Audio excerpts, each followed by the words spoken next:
made a lot of videos talking about the 2020 NHL Entry Draft, and in particular, we've spoken a lot about the guys who are going to go at the top. And by that, I mean Quinton Byfield. We've made videos about Stützle. We've talked about Cole Perfetti and Marco Rossi at length in several videos relating to different teams and different outcomes.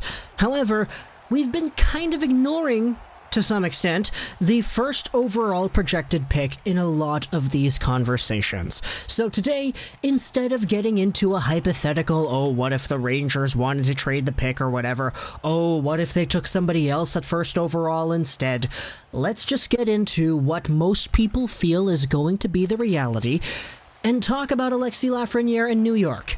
How's that sound? Let's get into just how good of a pairing this could be with Kaapo Kakko, how good the Rangers are set up for in the future, and how all of these tie into why I wasn't really cheering for New York to get the first overall pick back at the second draft lottery for the 2020 draft. If you remember the live stream that we did during that time, I said very clearly that I wanted 3 teams to win the first overall pick. I wanted Florida to win it because they needed to get over that hump. I wanted Minnesota to win it because they've been in this limbo of mediocrity for so long. And I wanted the Nashville Predators to win it because they didn't really have all too many prospects loaded up in the cupboard. So you can imagine my shock as to when the New York Rangers ended up winning that first overall pick. You can see the somewhat visible frustration I had. And a lot of that does have to do with a few things that we will get into in this video, but particularly the biggest one was that the Rangers already won a draft lottery a year ago.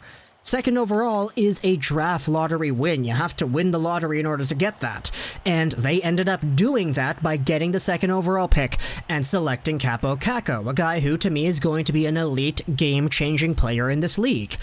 Well, the very next year they get themselves first overall, and a chance to draft the franchise-altering Alexis Lafreniere.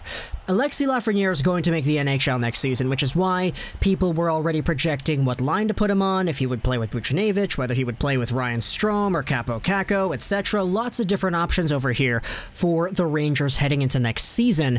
But the long-term implications of having an Alexis Lafreniere and a Kaapo Kakko on your squad are crazy. Let's go over to the previous few drafts and take a look at some of these teams that were able to get top 3 picks in very close proximity to each other. Now, the only exception, we're not going to talk about Edmonton because, Edmonton got 4 first overall picks. We're not going to talk about that. But let's talk a little bit about some of the guys in the mid-2000s. In 2004, the Pittsburgh Penguins got Evgeny Malkin second overall. And the very next season, they got Sidney Crosby first overall in 2005. Imagine what Sidney Crosby and Malkin could do on a team together, people were speculating. And man, after 15 years, 3 cups and 4 finals appearances absolutely tells the whole story. You've got 2 of the best players in the entire league for the decade, playing on the same team, doing their thing, dominating individually and dominating together. Malkin and Crosby have been game changers that have given the Penguins 3 Stanley Cups in the 15 years that they had been together. Similar to that pairing, though, we have Patrick Kane getting drafted first overall in 2007 by the Chicago Blackhawks. You also had Jonathan Toews, who was taken third overall in 2006. Kane and Toews, same thing like Evgeny Malkin and Sidney Crosby. 2 elite, franchise-altering players who have forced the Chicago Blackhawks into making the Stanley Cup Finals in 2010, in 2013, and 2015. They've won the Cup each one of those times.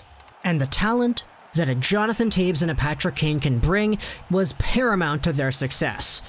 You have a few other ones too. Alexander Barkov was a second overall pick by the Florida Panthers, and then the next season they ended up taking Aaron Ekblad first overall. That duo has not had the same amount of success as a Crosby and a Malkin and a Toews and a Kane. Same thing goes with all the Edmonton Oilers first overall picks. You could debate that McDavid-Draisaitl having that combo of the first overall guy in 2015 and the third overall guy in 2014 has been equally successful on the individual team standpoint, but they haven't won anything yet, so there's not really too much to show for it aside from a few individual trophies. Furthermore, you have New Jersey, Jack Hughes, Nico Hischier, first overall and first overall. You could say it's a little bit too early for that duo to have the same amount of an impact as Crosby and Malkin have, and that's fair. But the next in line in this group of duos is going to be Alexis Lafreniere and Kaapo Kakko. Now, for those of you who have indeed been harping on Kaapo Kakko, I'll acknowledge that he wasn't all too great in the most previous seasons worth of play in comparison to what people thought he would be able to do. He was an absolute powerhouse in Finland, and people thought that the style he played, the very physically mature and defensively capable offensive power forward, would translate immediately to the NHL. But for some reason, Kaapo Kakko playing in the NHL did not have the same bite. He didn't have the same oomph. He didn't have the same swagger that he had in Finland. But that was for the season, because in the playoffs against the Carolina Hurricanes, Kaapo Kakko was arguably the best Ranger out there on the ice, night in and night out, and that's on a team that had Artemi Panarin and Mika Zibanejad. Now, I get that Panarin and Zibanejad kind of fell off a little bit in that return-to-play qualifying round series, but Kaapo Kakko really stepped up his game, and he showed that, hey, it's been a few months of working, it's been a few months of training, he's got a lot more to show at the NHL level, and at 19 years of age for next season, I have no doubt that he's going to be great. And now he's going to play with Alexis Lafreniere. My goodness, Alexis Lafreniere and Kaapo Kakko are going to do some very, very good things together, because Lafreniere is the kind of guy who plays the exact kind of style that the Rangers wanted Kaapo Kakko to nail in his first year in Finland. A lot of the finesse and the skill that Kakko showed off in Finland was not really exemplified in the NHL last season. It was a product of how he was deployed and how they wanted him to play. But the way Alexis Lafreniere plays is exactly how Kaapo Kakko was being told to play last year, and Lafreniere is just really good at that kind of style, so he's going to find immediate success. I would not be surprised if Lafreniere got 50 points next year, maybe even 60. And with Kaapo Kakko on his wing, anything can happen with this duo in the future. Not to mention the fact that you still have Artemi Panarin, who's a Lindsay Hart Trophy candidate, who can be one of the best players in the league whenever he wants to. You have Mika Zibanejad, who's probably the best goal scorer in this league, not named Pasternak, Ovechkin, or Matthews. And you have some really good hot young D-men in Adam Fox, K'Andre Miller, Niels Lundqvist, not to mention the goaltending in Shesterkin. New York, even without Alexis Lafreniere, was going to be stacked heading into the long-term future, and that's kind of why I initially was sort of upset that they got Alexis Lafreniere. Because to me, if there was any team that did not need a franchise-altering 18-year-old to add to their squad, it was the Rangers. They were going to be fine in the long term without him.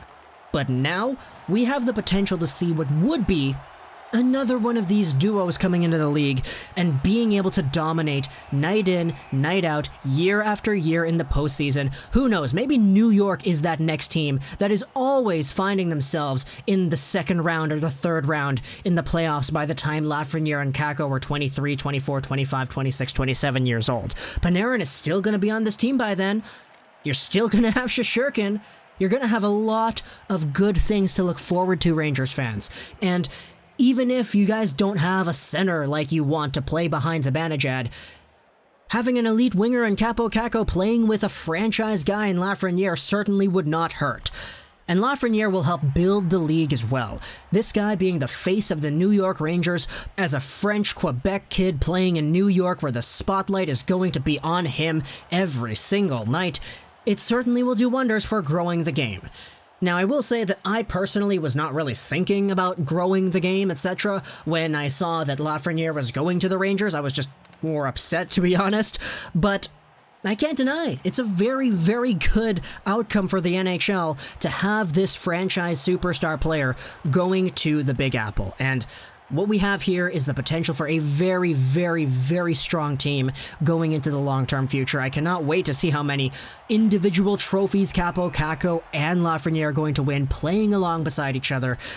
And this fate has been decided by what was just a few ping pong balls bouncing up around in that little tube. So talk to me in the comments what you think about this whole idea. Kaapo Kakko and Alexis Lafreniere, how do you see their careers panning out together? I hope you enjoyed this video. And bye.